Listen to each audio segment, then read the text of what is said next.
Good morning, students. Hope you guys are staying at home in this lockdown period. Welcome once again to my chemistry channel, that is Amazing Chemistry. I am your chemistry teacher, Dr. Rohit.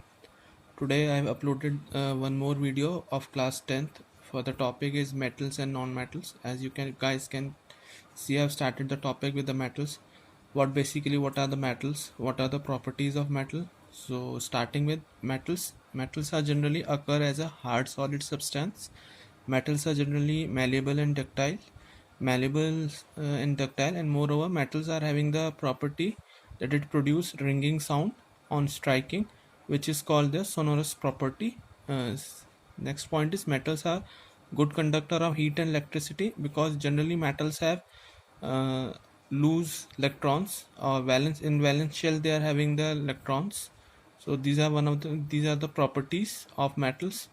Metals are always good conductor of heat and electricity, because of which these metals are used for making wires, and these have been used for making utensils that is used in our kitchen. And wires, and they are having multiple uses in industries, in factories, and in so many things. Metals have been used, or whatever utensils we have been using in our kitchen, all have been made by the metals like zinc, iron, aluminium. These have been used for making wires and other utensils. Coming on to the properties and what are non-metals generally occur in all three forms, like matter, solid, liquid, and gas. Non-metals are non-malleable and non-ductile. They do not show any sonorous property. Non-metals are poor conductor of heat and electricity, with exception of graphite, which is a good conductor, because graphite belongs to the carbon family, and it is an allotrope of carbon, but it is a good conductor of electricity. In pencils we are having the graphite. This black material is called graphite. One more property which I would like to share with you, that metals are having the tendency to lose the electrons, whereas in non-metals they are having the tendency to gain the electron. If I'm talking about metals like lithium, sodium, potassium, so always we write down K positive, Na positive, because they can lose the electron from their valence shell, whereas non-metals are having the tendency to gain the electron. If I talk about non-metals, like there are various examples in which we can see that like sulfur, like other non-metals, they are having the tendency to gain the electrons. Now coming on to the chemical properties of metals and non-metals.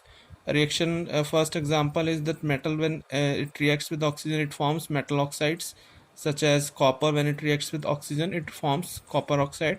Metal oxides are generally basic in nature. Examples are like copper oxide and iron oxide. Iron metal, when reacts with oxygen, it forms iron oxide. This is the formula of iron oxide, which we in normal language we called it as a rusting.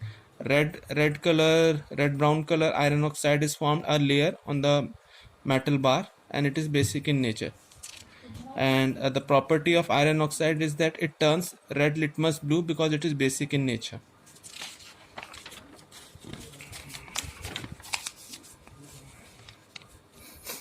Now moving on to the next topic, that is rusting of iron can be prevented by galvanization the iron. So basically in galvanization what we are doing, we are just doing the galvanization using the zinc, and it prevents the iron metal from rusting. It basically makes a layer over the iron metal, which prevent the rusting of iron and formation of iron oxide. Secondly, we can do the paint or grease, so that we can prevent the rusting of iron metal. Now reaction of metal oxide, like magnesium metal, it reacts with oxygen, formation of magnesium oxide. Another example, forms magnesium hydroxide when reacts with water. So this is an example, and it turns red litmus paper into blue. Magnesium oxide, when reacts with water, it forms magnesium hydroxide. It is basic in nature. Moving on to the reaction of non-metal with oxygen. Here we have taken an example. Non-metals also form oxides when they react with oxygen. Non-metal reacts with oxide, it forms non-metal oxides. Example, sulfur. When sulfur gets reacted with oxygen, it forms sulfur dioxide. And the solution of sulfur dioxide, it turns the blue litmus red, which shows that it is acidic in nature. To prove that, what happens, sulfur dioxide, when it reacts with water, it forms sulfurous acid. The formula of sulfurous acid is H2SO3, Reaction of carbon with oxygen, it forms carbon dioxide, and carbon dioxide on reaction, and it is acidic in nature. When it reacts with water, it forms carbonic acid. Now moving on to the next topic, that is reaction of metal and non-metals with water.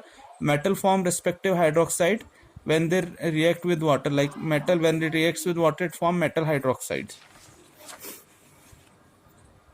Reaction of sodium metal with water, as we all know that sodium metal is not we cannot keep metal with water, and sodium metal is highly reactive. Whenever it comes in contact with water, vigorous reaction happens and leads to the formation of heat, and lot of energy has been liberated, and it catches fire also. So always we keep sodium metal in a kerosene because it is highly reactive in nature. Vigorous, as I have mentioned here also, that sodium metal vigorously react with the water, form sodium hydroxide, and normally we prevent this reaction because it is highly exothermic. And non-metal generally do not react with water. Rather, some non-metal which react with air vigorously are stored in water. Metal give hydrogen gas when they react with a dilute acid. I have given the example of zinc metal. When it reacts with sulfuric acid and HCl, it results in the formation of zinc sulfate, and hydrogen gas gets liberated. Other examples of aluminum like dilutes, aluminum gives hydrogen. Aluminum reacts with HCl, it forms aluminum chloride, and hydrogen gas get liberated. Another example, when generally non-metal do not react with a dilute acid, reaction of metal and non-metal with base. Metal give hydrogen gas when they react with the base. Here is the example, metal plus base, it results in the formation of salt, and hydrogen gas get liberated. Example of this reaction is aluminum and reacts with sodium hydroxide, it results in the formation of sodium aluminate, which is a salt, and hydrogen gas get liberated.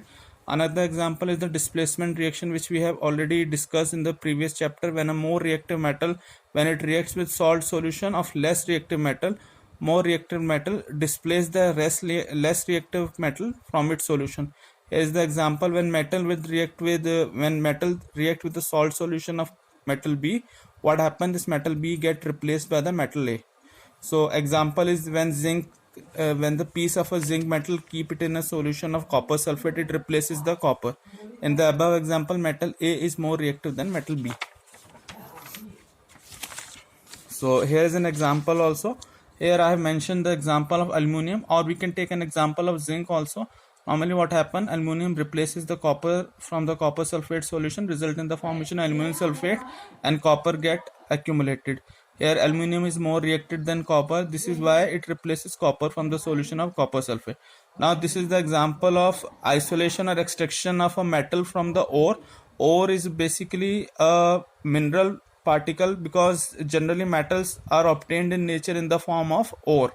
So ore contains higher percentage of metal ion, but all the other impurities which are present in the ore to be removed to isolate the pure material. So this is the process through which we can isolate the metal. What happen, first we do the concentration of ore. So it contains high metal of high reactivity, so first we do the electrolysis of molten ore, through which we can get pure metal. Or there is another way, those metals which are of low reactivity, because generally metals we divide it into three parts. First is highly reactive metal, second one is medium reactivity, and third one is low reactivity. For the low reactivity metals like sulfide ores, they are present in the ore. So what we have to do, we have to do the roasting. Roasting is the process in which materials get reacted in the presence of oxygen, results in the formation of pure metal. However, in calcination, what we have done, we are doing the same thing, but it has to be in the absence of oxygen. This is the difference between roasting and calcination. Metals of medium reactivity generally obtained in the form of carbonates or sulfide ores. So same we have to do either by the roasting or by the calcination. The oxides of metal get formed, which on reduction, earlier discussed already, metal oxides like copper oxide, aluminum oxide, when it reduced with the help of carbon, results in the formation of pure metal. This process of refining of metal to obtain the pure compound is known as refining. So purification of metal is also called as refining, in which metal gets obtained in the pure form from its ore. And here is the last topic, that is what is the difference between roasting and calcination. Both the process has been used for the isolation of metal, but the basic difference is that in roasting it is done in the case of sulfide ores.